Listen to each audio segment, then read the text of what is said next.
Hi there, I'm Noah Bradley with Handmade House TV. Welcome back. Where have you been?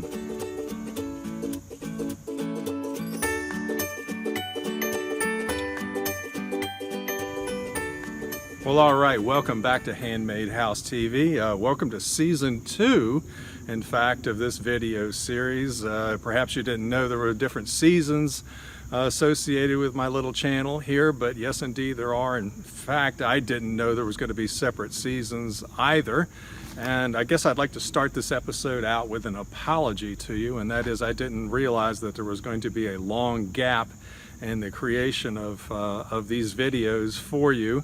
But basically I've been through a period of overwhelm. Never in the course of my life or a career I've had so many things come together at one time that occupied my time so much that I was spread so thin that didn't seem like I was accomplishing anything, and so I had to cut back in order to properly get things done. And now I'm back to creating videos for you. In the time that we've been apart, I've accomplished a great deal that I can't wait to catch you up on.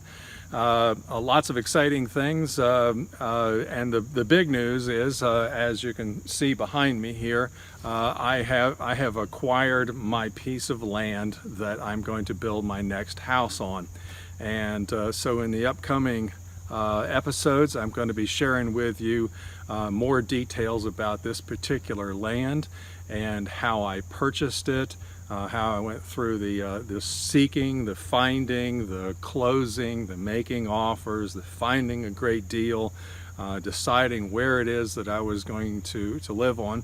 And perhaps this is a good time to tell you, and that is that land is probably one of the most critical pivoting points in our lives. It is also the greatest, it is the single greatest point in acquiring our dream home. That a lot of us have a tendency these days to want to skip that step and maybe buy a mobile tiny home and forget the land, because land can be expensive. But I'd like to share with you how you can save a lot of money, how you can find those bargains, how you can find a dream piece of land that's something you can afford.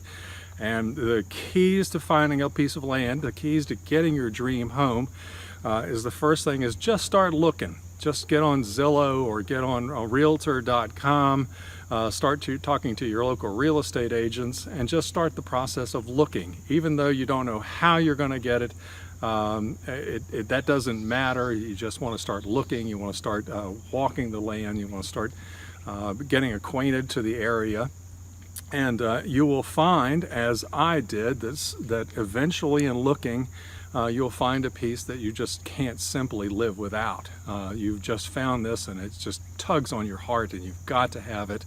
I would rather have a wonderful piece of raw land and live in a tent than to have the most refined mobile tiny home with no place to park it.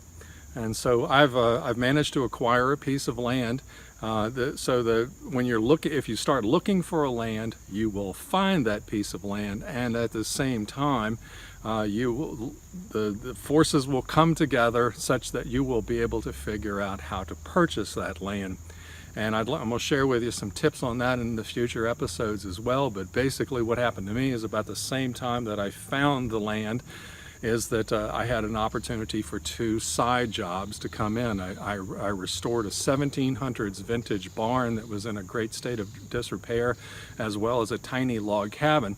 I videoed the whole process, and in the upcoming episodes, not only am I going to be talking a lot about land, but also I'm going to demonstrate to you some of the challenges that we faced in restoring the little log cabin and this great timber frame vintage barn as well. And I'm going to put together a concise beginning to end course on that and incorporate it in for those members who are the members of the Guild, the Handmade House Academy Guild. And if you're not a member, please consider joining us. And so I'll be talking about land, and I'll be talking about those 2 particular projects.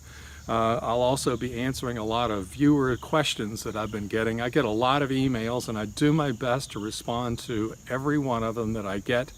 But some of them I've gotten repeated, and so I thought I would in upcoming episodes I'll talk about that as well. And so we're not only going to cover the early stages of acquiring a piece of land, of going through the process of purchasing it, and also picking out the best ideal house site on the property for it to go. We'll be putting in a well, we'll be putting in a septic tank field, we'll be getting ourselves prepped for the actual construction of the house as well, preparing the site. I want to be going through the details of hand drawing the plans myself, and putting a road into the property if I didn't already mention that. So there's a lot of aspects of that we'll be covering as well. In other words, we just got a tremendous amount of material to go through. And if you will remember, a few months ago, when in the videos I shared with you, I created what is known as the Log Cabin Academy. That's also within the Guild. But in it, I made encourage people to, if you want to build a log home, that the best thing you can do to get your skills and to get your confidence up is to build something tiny, a tiny little log cabin. And that it's a very useful building to have once you get finished with it. And so we're going to revisit that cabin that I built in that course that I demonstrated some here on YouTube as well. And I'm going to we're going to go to that log cabin. We're going to see how it held up on its own with no roof over it for a year. Thoroughly examine it, and we're going to take it down. I'm going to load it into my pickup truck, and I'm going to bring it here to this property, and I'm going to put it back up in all of its glory. And here it will serve me. It'll be a useful thing. I'm glad that I built that log cabin in the past. I don't have to do all that notching, acquire all those logs, and those logs are a lot lighter, and they are seasoned now, having set for a year. So I'm going to bring it here, and I'll probably use it for a storage building, a storage shed here while I'm constructing my future home. And as well as, if you notice, I've actually acquired a little parcel with a little bit of lake frontage here on this extremely rural, sort of small lake. We'll talk about lakes as well and the benefits of building near a lake. But there's a lot of things that one needs when we live on a lake. There's all that paraphernalia that comes with lake living, the life jackets, the kayaks, the canoes, and whatever else. And by the way, I managed to acquire a really great deal on a canoe, free, and which is quite an adventure as well, which I'll be sharing with you in a future episode. I'll also be building some stone columns for you. I'm going to build them at the end of my driveway. One of the things that I'm very concerned with in building a new home on a property that I'm not currently lived in is too many tourists, too many people visiting the site, and the temptation of things to walk away from my construction site. So one of the things I really encourage people to build is a pair of stone columns on their driveway. If you want to learn the skill of doing stone, and that's what I'm going to be creating is this upcoming Stonemason Academy. I've already built the fireplace for it, and I'll be step by step going through the process of building a pair of stone columns on my driveway. Not only will they do that job by hanging a gate on there of keeping out unwanted people onto the property, but also in talking to real estate agents, it never fails that it's one of the best investments you can make as far as bringing up the value of your property. When one enters between two finely crafted stone columns, one can only assume that there's a really nice home to greet you at the end of it. So it's a wise investment. It's a great developer of the craft of laying stone, and it keeps the bad guys out. Now, since the last time we got together and those few months of my absence from YouTube, I've had quite a few individuals who have signed up with the Handmade House Guild. Thank you very much for doing that. I've heard nothing but positive feedback from everybody, and I do thank you for your patience with regard to the creation of the Stonemason Academy course. I've already generated one of them now, and I'm busy working on the second one. I'm a little bit backlogged on being able to read some of the individuals. I would like to knock out 4 more of the people who have signed up for the Handmade House Guild. Jason and Rachel Bonchi, Darius Asipka, Greg McCaughlin, Kevin Moore, and David Cox. Thank you, each and every one of you, for joining us. It's a really great group. This group has been a tremendous support for me. It enables me to keep generating these videos, both the Academy courses and these free ones for you folks on YouTube. Thank you for all the emails I get. By the way, I'm Noah at handmadehouses.com.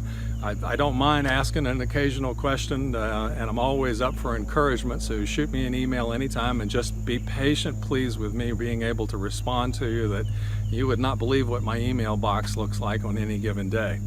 Anyway, I'm really thankful for being back. I thank you for all the positive comments you do, and for you following along.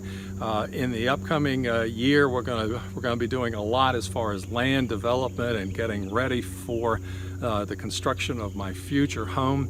And if you're not aware of it, what I'm trying to do is I'm trying to demonstrate to you how you can build your own home in a matter of a few short years, earning the money as you go, paying for the house as you go, so that in a few years' time you have a beautiful handcrafted home that suits just you and is paid for, mortgage free.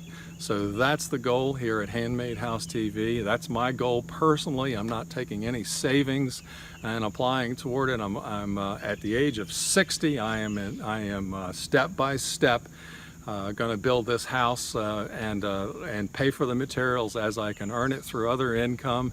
And we'll see how it turns out. I can't wait to see it myself. But like as I said, I'm at the age of 60 right now, and 40 years ago at this time, I pulled out a shovel and I started to build my first home at the age of 20. Clearly, I was inexperienced at that time, but I had a strong back. And now I've got 40 years of building homes for handcrafted homes, beautiful homes. But I don't have quite that strong back as I used to anymore. The stamina is not quite there.